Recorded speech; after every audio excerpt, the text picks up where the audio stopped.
Leur disparition était un mystère. Depuis 3 mois, les enquêteurs recherchaient Leslie Hurlbeck, 22 ans, et Kevin Trompa, 21 ans. 2 corps ont finalement été trouvés ce week-end dans Charente-Maritime. Et 3 personnes ont été mises en examen. En l'espace d'une semaine, l'enquête qui était au point mort a connu un véritable basculement. Le premier rebondissement remonte au mardi 28 avril. Le Parisien révélait l'interpellation par les gendarmes de Tom T. en Vendée dans la matinée. Cet ami du couple âgé de 22 ans a été rapidement placé en garde à vue. Il est l'une des dernières personnes à avoir vu Leslie et Kevin vivant la nuit du 25 au 26 novembre 2022 puisqu'il devait les héberger dans sa maison de Prague, dans les Deux-Sèvres. D'après le journal, le jeune homme avait affirmé détenir des informations sur leur disparition, mais ne pas avoir joué un rôle actif. Il a en outre expliqué aux enquêteurs que le crime avait eu lieu sur fond de litige autour d'un trafic de drogue avant d'orienter les enquêteurs vers d'autres suspects potentiels.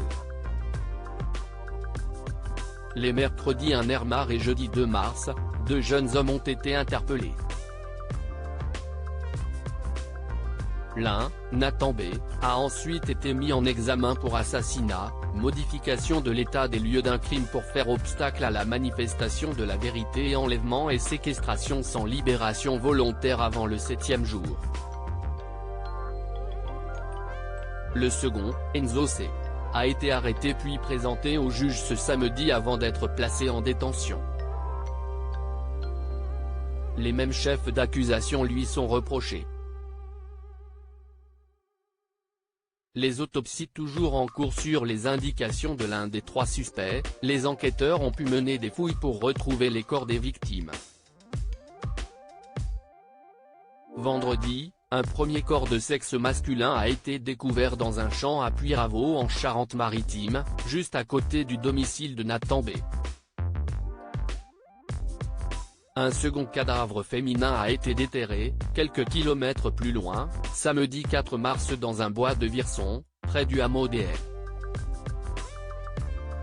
Les identités des victimes n'ont pas été formellement établies à cette heure. Les corps seront autopsiés dans la journée de dimanche et de lundi, a annoncé le procureur de la République de Poitiers, Cyril Lacombe.